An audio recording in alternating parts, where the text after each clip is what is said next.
AC तैयारी का तैयारी आप लोग का सही से चल रहा होगा।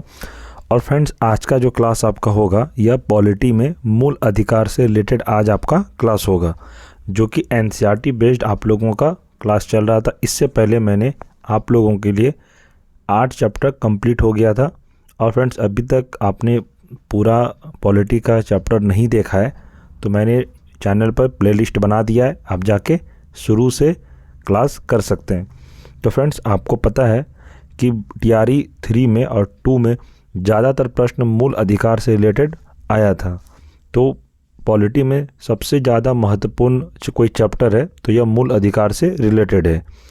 तो फ्रेंड्स, चलिए आज का जो क्लास होगा यह मूल अधिकार के बारे में जितने भी प्रश्न एग्ज़ाम में पूछे जाते हैं वही सब प्रश्न इस वीडियो में आपको कराया जाएगा।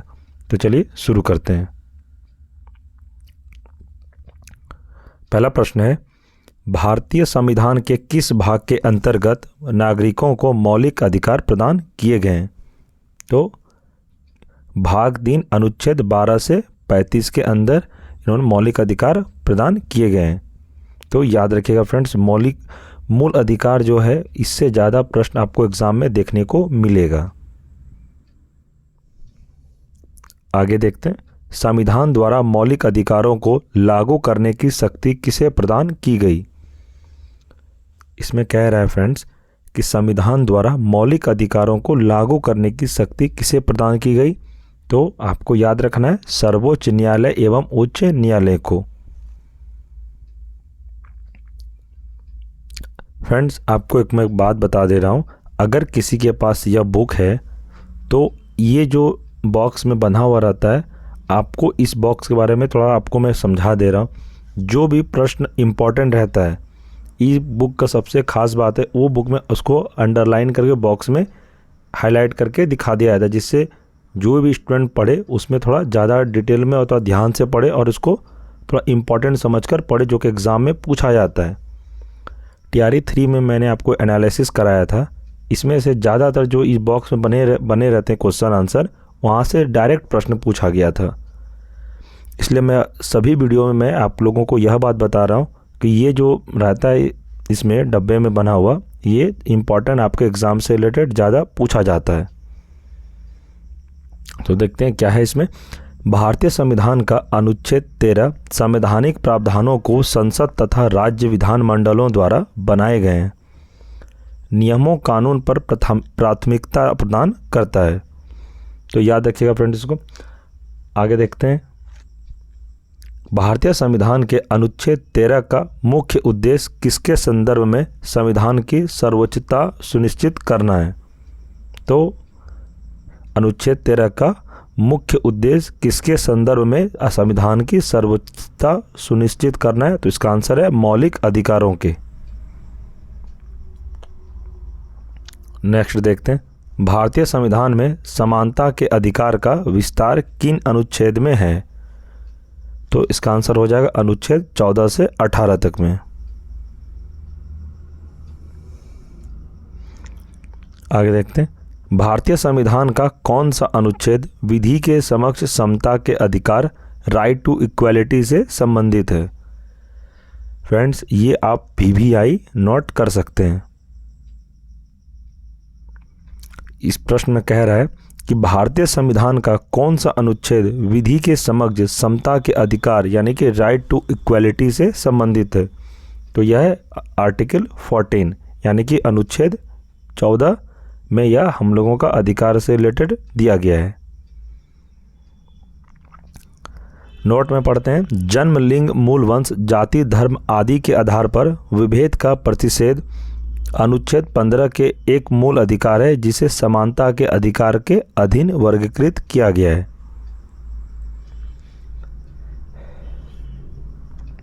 नेक्स्ट देखते हैं, भारतीय संविधान के प्रस्तावना में प्रयुक्त समाजवाद शब्द को किस अनुच्छेदों के साथ समग्रता के रख सर्वोच्च न्यायालय द्वारा समान कार्य के लिए समान वेतन का मौलिक अधिकार प्रदान किया गया है? तो यह अनुच्छेद 14 तथा 16 में यह दिया गया है। आगे देखते हैं, भारतीय संविधान के अनुच्छेद में से कौन सा एक लोक नियोजन के विषय में भारत के सभी नागरिकों को अवसर की समानता की गारंटी प्रदान करता है? तो ये किस अनुच्छेद में है? तो अनुच्छेद 16(1) और 16(2) में यह है, तो आपको याद रखना है इसको।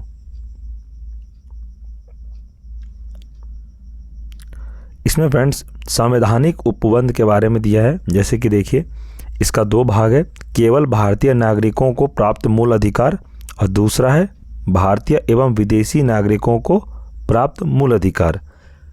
तो फ्रेंड्स इसमें से मैं आपको कुछ इम्पोर्टेंट बताऊंगा जो एग्ज़ाम में आपको पूछा जाएगा, और कुछ ऐसा प्रश्न होगा जो कि आपसे कभी नहीं पूछा जाएगा। यहाँ से चलिए दिखाते हैं आपको।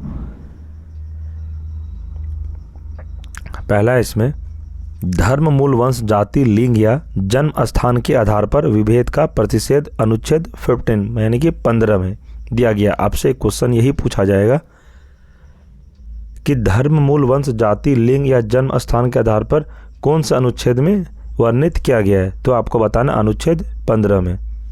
आगे लोक नियोजन के विषय में अवसर की समानता अनुच्छेद 16 है।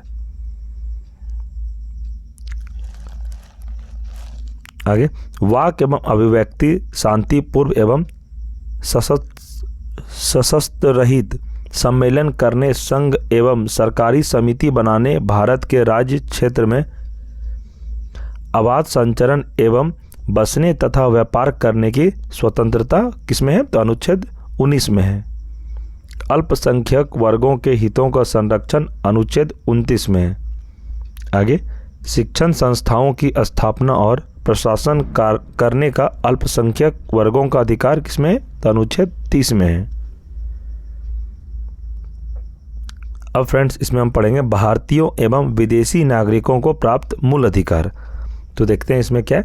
विधि के समक्ष समता और विधियों का समान संरक्षण किसमें है? तो अनुच्छेद 14 में है। अपराधों के लिए दो सिद्ध के संबंध में संरक्षण अनुच्छेद किसमें है? तो ये हो जाएगा अनुच्छेद 20 में है। जीवन का अधिकार अनुच्छेद 21, शिक्षा का अधिकार अनुच्छेद 21A में है। कुछ दशाओं में गिरफ्तारी एवं निरोध से संरक्षण अनुच्छेद 22 में है। शोषण के विरुद्ध अधिकार अनुच्छेद 23 और 24 में है। धर्म एवं संस्कृति के स्वतंत्रता का अधिकार किसमें है? अनुच्छेद 25, 26, 27, 28 में है।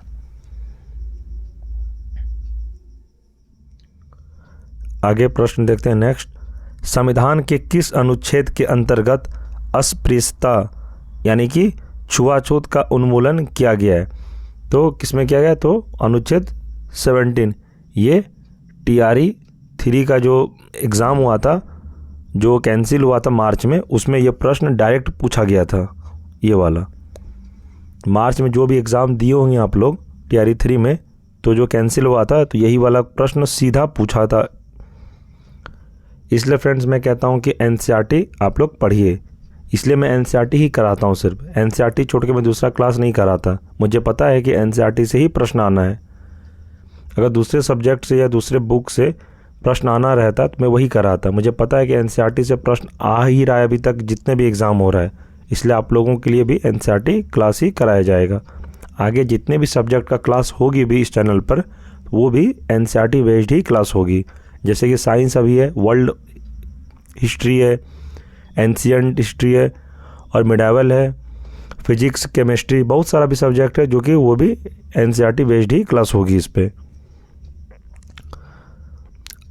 छुआछूत से रिलेटेड नोट में हम लोग पढ़ते हैं। इसमें संविधान में अस्पृश्यता परिभाषित नहीं है। अस्पृश्यता निवारण अधिनियम 1955 के अंतर्गत अस्पृश्यता को बढ़ावा देना एक दंडनीय अपराध है। आगे अनुच्छेद 18 का संबंध किससे है? तो ये हो जाएगा उपाधियों के अंत से।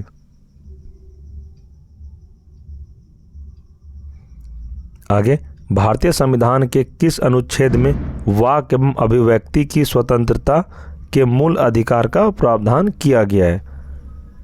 तो यह हो जाएगा अनुच्छेद 19 में।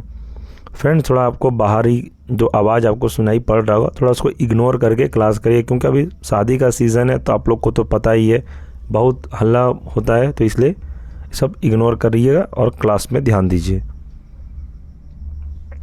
भारत के संविधान में प्रेस की स्वतंत्रता, फ्रीडम ऑफ प्रेस का प्रत्यक्ष प्रावधान नहीं है, परंतु यह स्वतंत्रता किस अनुच्छेद में अंतर्निहित है? तो इसका आंसर हो जाएगा अनुच्छेद 19A में।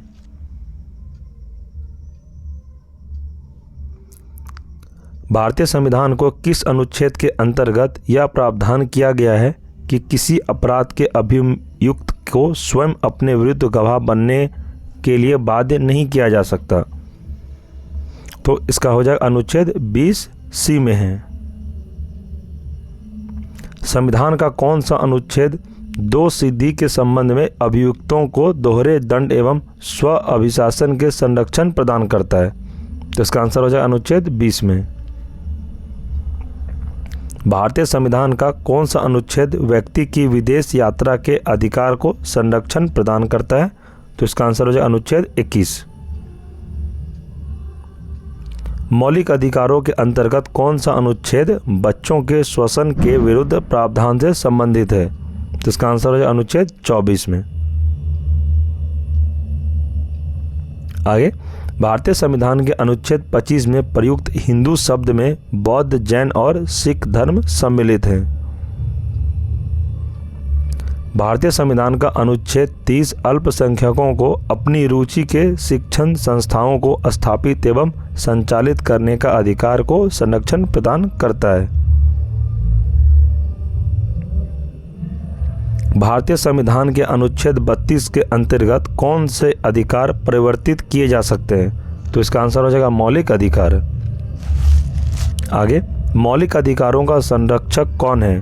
तो इसका आंसर हो जाएगा न्यायपालिका यानी कि जुडिशरी। चलिए आगे देखते हैं।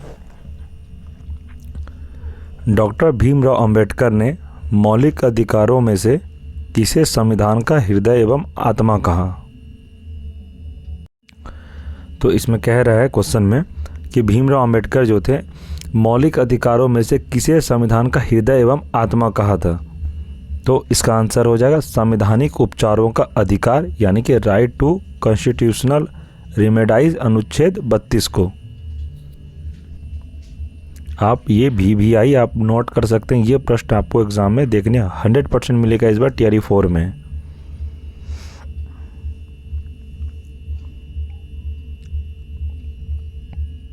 व्यक्तिगत स्वतंत्रता के अधिकार के लिए कौन सी याचिका दायर की जा सकती है? तो इसका आंसर होगा बंदी प्रत्यक्षीकरण यानी कि हैबेस कॉर्पस। संसद को मौलिक अधिकारों में से संशोधन का अधिकार किस वाद में निर्णय के आधार पर प्राप्त हुआ है? तो इसका आंसर है केशवानंद भारती बनाम केरलवाद 1973। आगे, संपत्ति के मौलिक अधिकार को किस संविधान संशोधन के द्वारा मौलिक अधिकारों के श्रेणी से हटाकर केवल वैधानिक अधिकार बनाया गया? तो इसका आंसर हो जाएगा 44वें संशोधन 1978 में। नेक्स्ट, वर्तमान समय में भारतीय संविधान के अंतर्गत संपत्ति का अधिकार या राइट टू प्रॉपर्टी किस प्रकार की अधिकार है? तो इसका हो जाएगा आंसर वैधानिक अधिकार।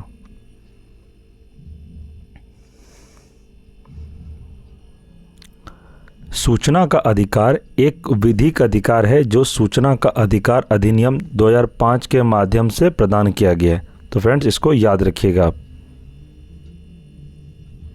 आगे, आर्थिक रूप से पिछड़े वर्ग इकोनॉमिकल वीकर सेक्शन EWS को आरक्षण प्रदान करने के लिए संविधान में कौन से अनुच्छेद किया गया?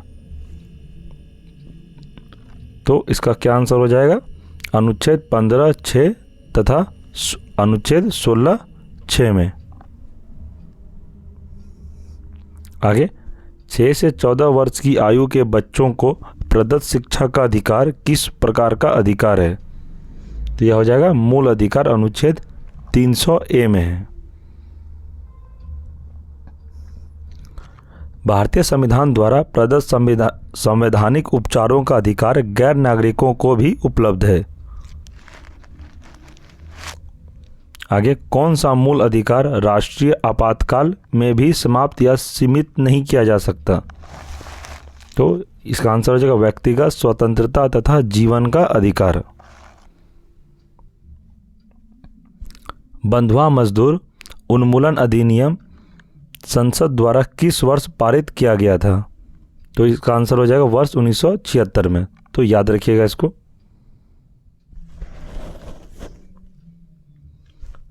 इसमें फ्रेंड्स ये आप लोगों को कुछ महत्वपूर्ण है जो कि आपको याद रखना ही चाहिए, क्योंकि इससे रिलेटेड आपको 1 से 2 प्रश्न एग्जाम में देखने को अवश्य मिलेगा। तो मूल अधिकार में क्या दिया है?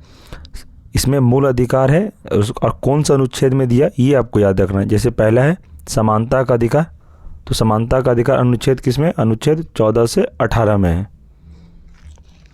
स्वतंत्रता का अधिकार यह है 19 से 22 में अनुच्छेद, इसमें स्वतंत्रता का अधिकार से रिलेटेड दिया है। और तीसरा है शोषण के विरुद्ध अधिकार, ये कौन सा अनुच्छेद में है? तो 23 और 24। धर्म की स्वतंत्रता का अधिकार ये हो जाएगा अनुच्छेद 25 से 28 में दिया हुआ है।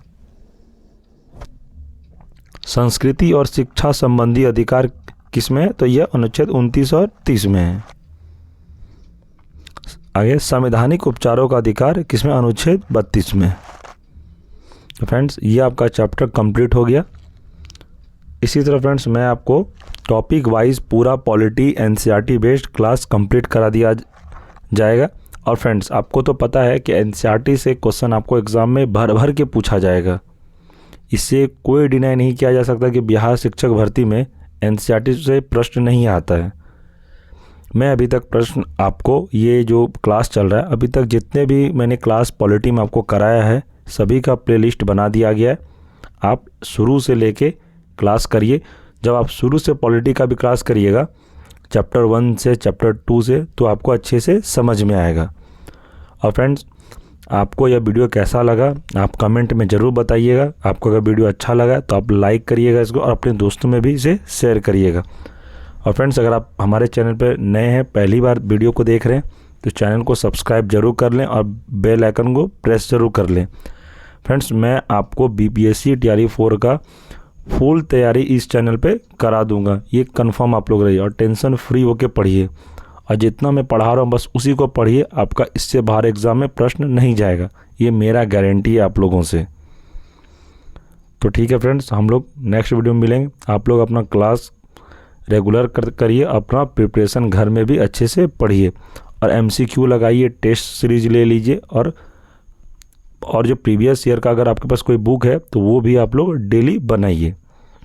ठीक है फ्रेंड्स, हम लोग अब नेक्स्ट वीडियो में मिलते हैं। धन्यवाद।